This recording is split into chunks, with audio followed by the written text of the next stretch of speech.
na toto nádvoří nevstoupila bota okupačního vojáka. Proto zde nastupujeme my, veteráni, dnes naposled.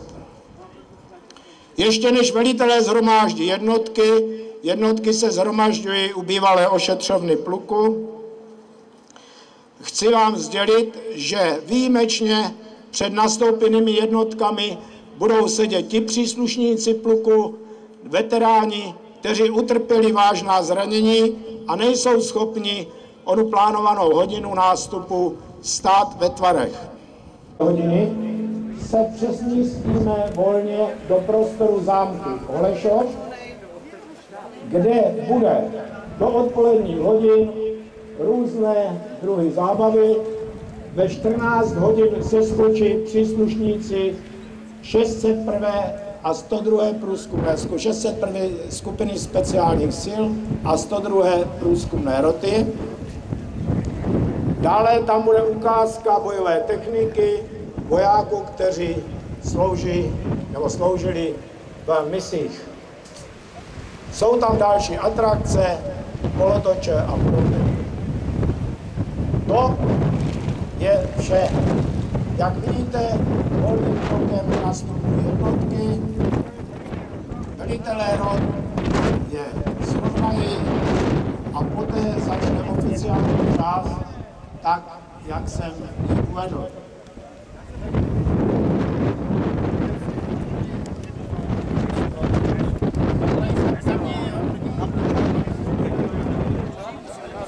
Na závěr si dovedu ještě připomenout, že na zámku budou i stánky neziskových organizací jako jediné, protože celá tato akce je zaštitěna hejtmanem.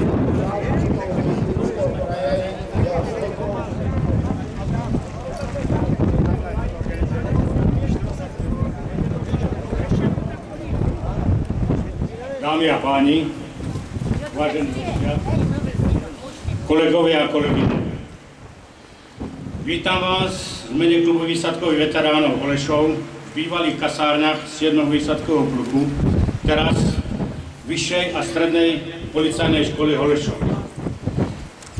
Vítam vás pri príležitosti 50. výročia ustanovenia a spomienky s tým spojené.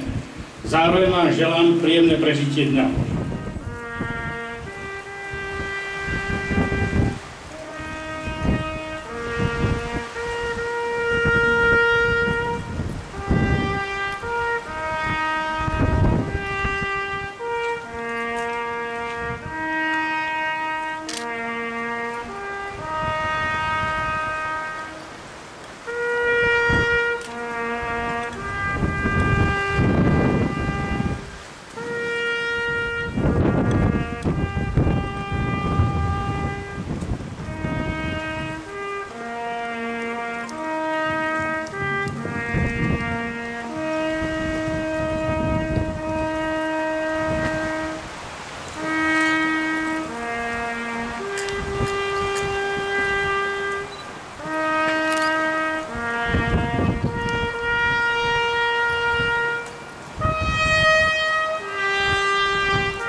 odtiaľ to nabor, sem idú, ten stredný, mám na ňom prúdnúť.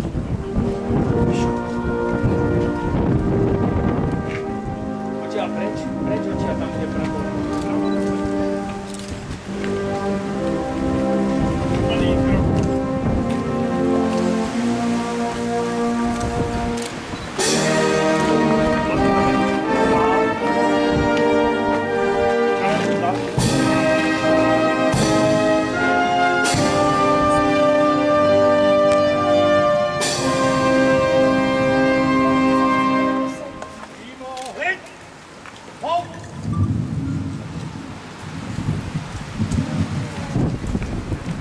Nyní převezme hlášený velitel pluku od zástupce velitele pluku. Bravo! Hej!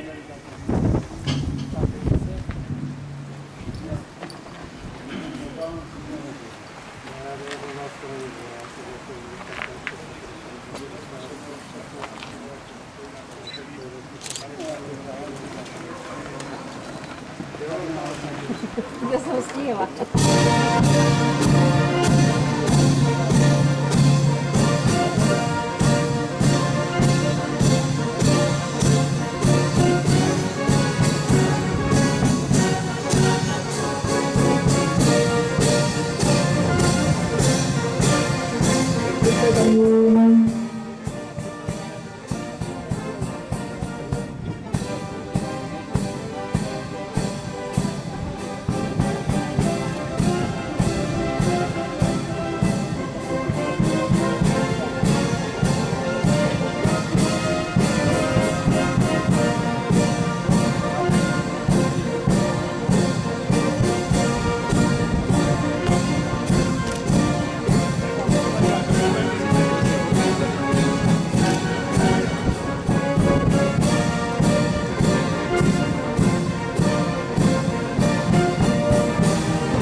Nyní bude následovat série projevů a pozdravů pro jednotky.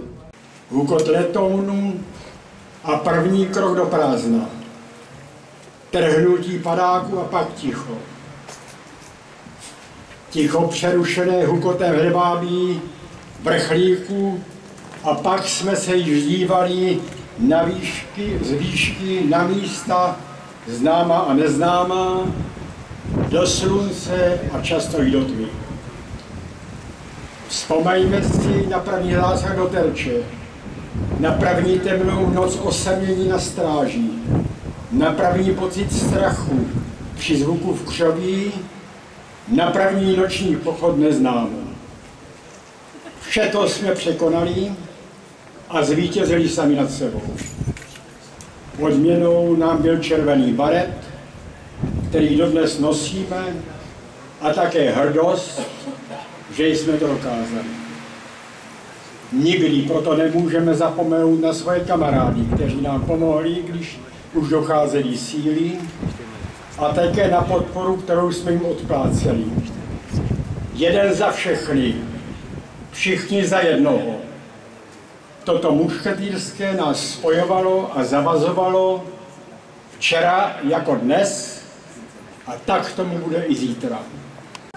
Základ jednotek zvláštního určení byl položen v roce 1957, kdy vznikla na východě republiky na Slovensku průzkumná rota, které velel Alois Klindera.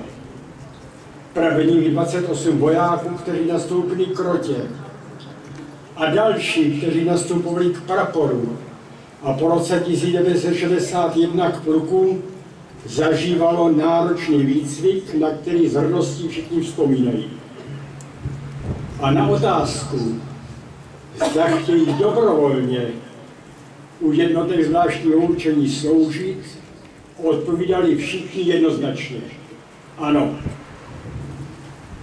Pluk vznikl před 50 lety v těchto kasárnách jako 7výsadkový pluk s krycím názvem Vojenský útvar 7374. Velitelem pluku se stal Miroslav Šedina a pod jeho velením v krátké době se stal pluk jedním z nejlépe vycvičených útvarů. K nám se chodili učit a přebírat zkušenosti v době jednotky armád Varšavské smlouvy. Jestliže se říká, že výsadkáři jsou elitou armády, pak vojáci jednotek zvláštního určení jsou elitou mezi elitou výsadkářů.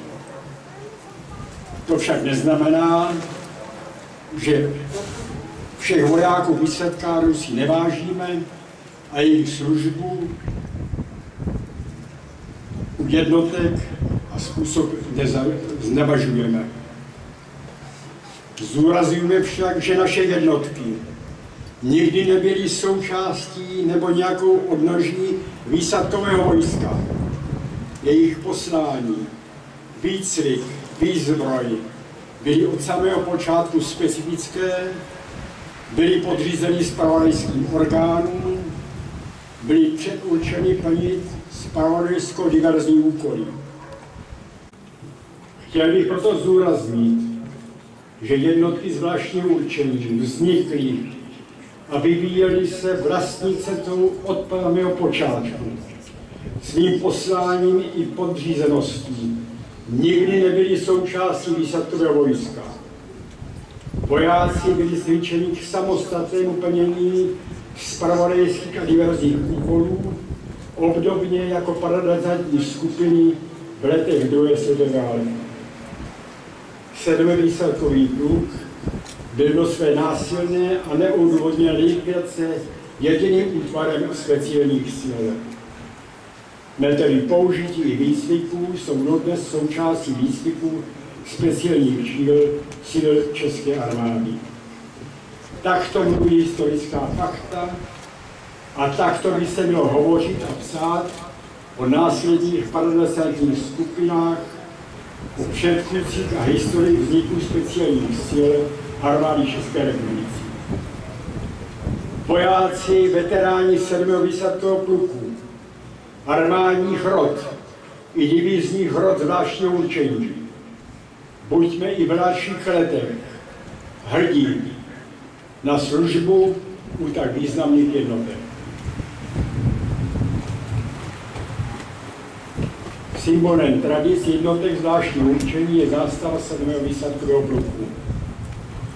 Předávám proto zástavu pluku Klubu vojenských výsadkářů Holešov, aby ji opatroval a nedal zapomenout na vojáky jednotek zvláštního určení, na jejich poctivou a obětavou službu vlasti, na přínos těch jednotek a zvlášť tohoto pluku v historii armády a připomínal ji při každé příležitosti.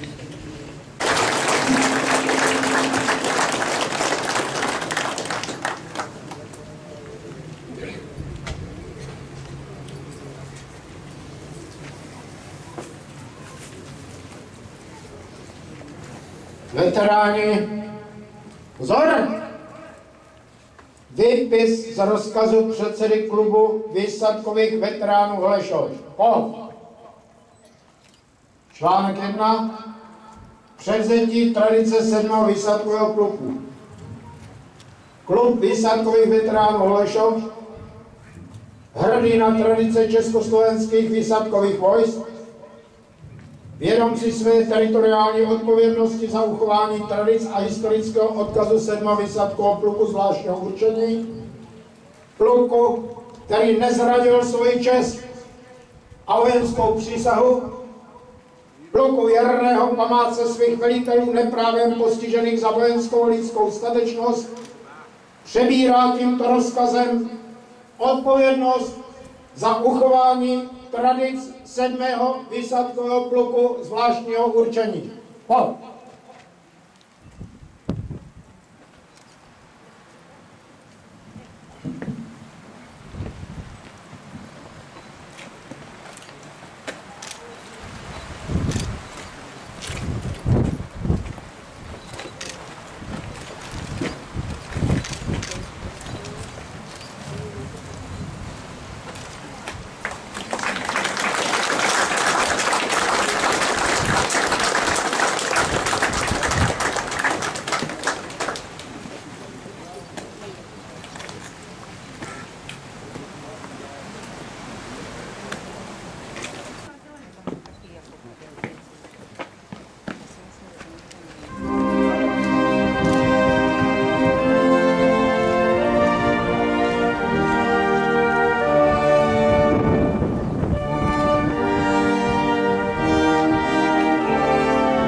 velitele jednotek, naposledy v našem životě, velte rozchod!